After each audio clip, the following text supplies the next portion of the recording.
Many people know David Winkles because of his leadership as president of the South Carolina Farm Bureau Federation for the past 7 years.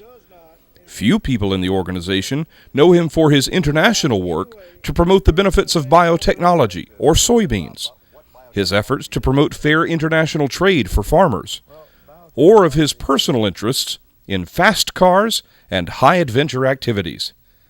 His farming interests came naturally, genetically you might say. The fascination in agriculture began in the last millennium, more than a half a century ago, on an Oswego farm in Sumter County. Mama always protected me from driving tractors. Actually my earliest recollection is like a lot of other kids. I was riding around with my dad on the farm and bumping my head on the back window of the pickup truck before extended cab pickups were in vogue. But I remember that well in his old 50s era International pickups. Like so many young people, when the time came to go off to school, David wanted to go as far from home as possible. He moved to Clemson University, where he majored in business economics and planned to become a college professor. But the more he learned about business, the more his interest grew in the business of the family farm. At one time I really thought I wanted to teach at the college level. And really that's probably the only thing I'd really given much serious thought to as far as doing something different than farming. I actually wanted to, go as far away from the farm as I could get. But as I got a little older and reason prevailed in the early 70s, looked like a huge opportunity for agriculture in the United States, and things were happening in the Soviet Union, and that's when soybeans first hit above $10 a bushel, and it seemed to be tremendous opportunity on the farm. Suddenly people were talking about feeding the world and a different trade policy.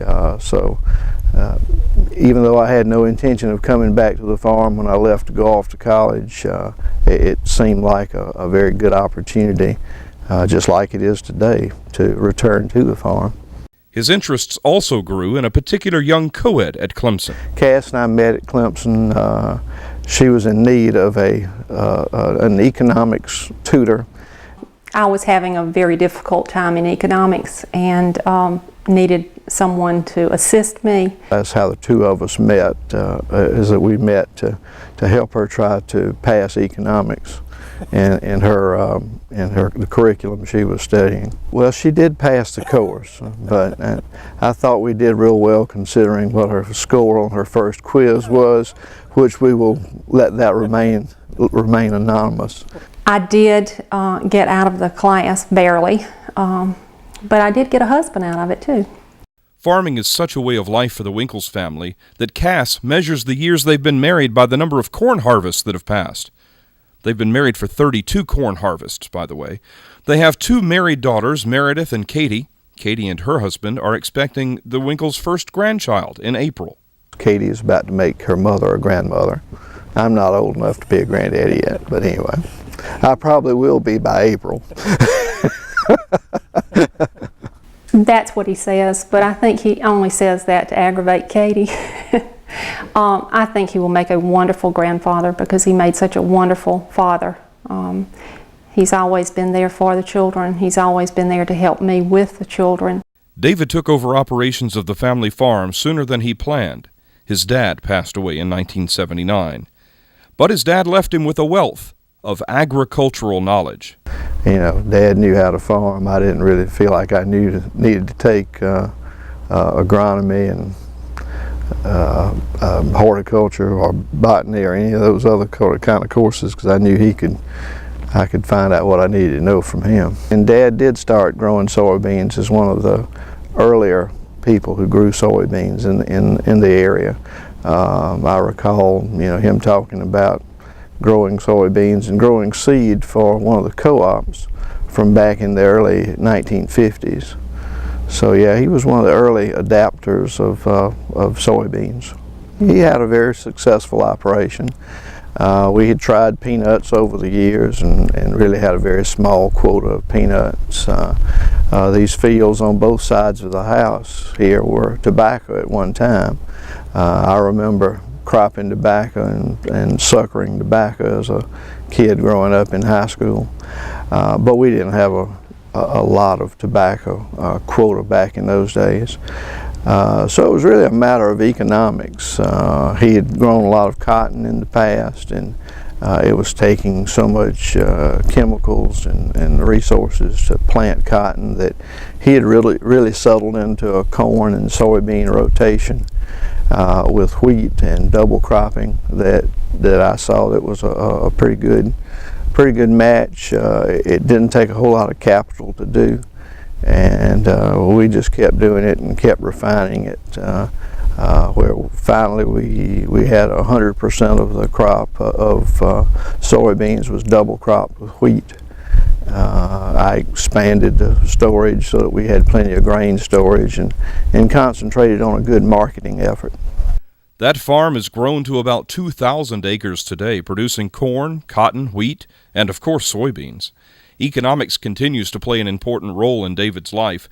With historically low commodity prices in recent years, David quickly realized the economy of scale would be an important theory to his bottom line. He and Sumter County neighbor Woody Green decided to merge operations in order for them both to have a chance at making a profit.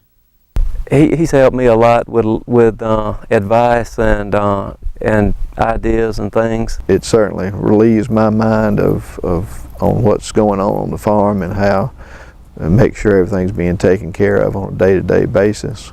It still doesn't relieve my mind of the $1.95 corn and $5 soybeans, but it is important to have an operation run efficiently. And I feel like the operation that we have today with joining forces has really been beneficial. It was not long after David took over the family farm when people began to take notice of his attention to detail, his love for the meticulous, and his abilities to lead, attributes he is still known for today. Of course, David's always had the reputation of being very meticulous. His equipment is well maintained, and his farmland has always been kept up. It's in top shape. And he's just always been well known as somebody that took care of, land, equipment, did a good job. It was somewhere in the early 80s that Dr. Jim Palmer knocked on my door and said, you'd be a real good addition to the board.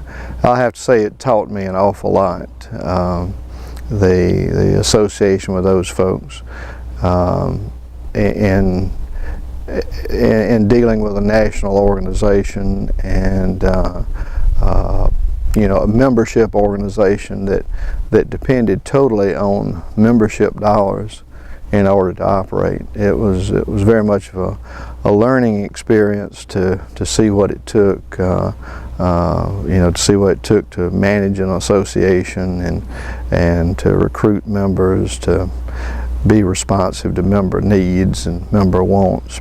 It was David's work with soybeans that first opened doors to formal leadership training. He worked up the leadership ladder in soybean associations on the state, national, and international levels.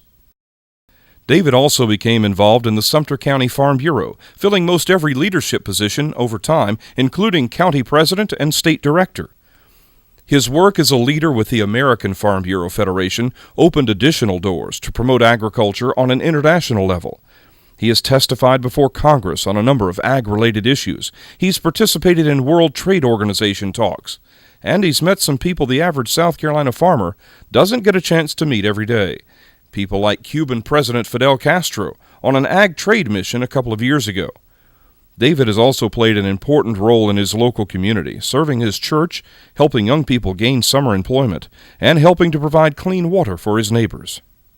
Over the years, though, I've enjoyed working quite a lot here within the community, helping get a local water system established. I've been on the board of trustees at our church for many, many years. We had a community group to work with best management practices and integrated pest management. I was the president of for a number of years. That we hired kids in the summer to scout cotton and peanuts and soybeans, and all those things were were very rewarding to do and enjoy doing them. But I do find that today and for the last 7 years I've been quite occupied with Farm Bureau activities. While most of what we've introduced to you so far are very public activities, there is a very private, yet adventurous side of David Winkles too. When asked about his hobbies, his first response was, woodworking? Believe it or not, I actually built some kitchen cabinets before that even looked decent. So I've enjoyed doing some things like that before, and finishing some wood that actually looked like it was supposed to. David designed and built from scratch this playhouse for his girls one Christmas. With a little arm twisting and a lot of reluctance, we finally managed to get David to admit his love for fast cars, the exhilaration of jumping out of perfectly good-running airplanes, the serenity of flying glider planes, and the majesty of swimming underwater with sea creatures. Until you've jumped out of an airplane at 14,000 feet and free fall for 90 seconds and open that parachute, you will never know what it feels like. The old passion has always been automobiles, nice, flashy new ones. Never been into sedans, but something like a red Corvette is probably my speed.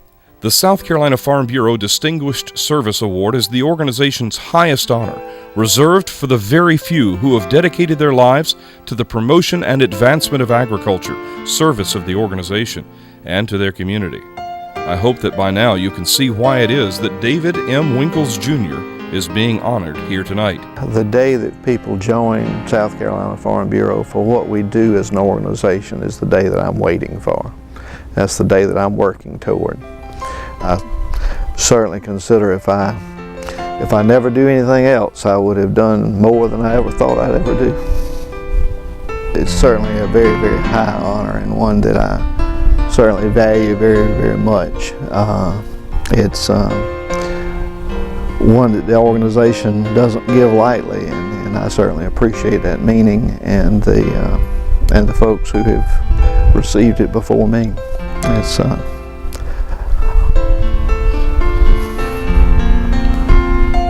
It's something that's certainly very special.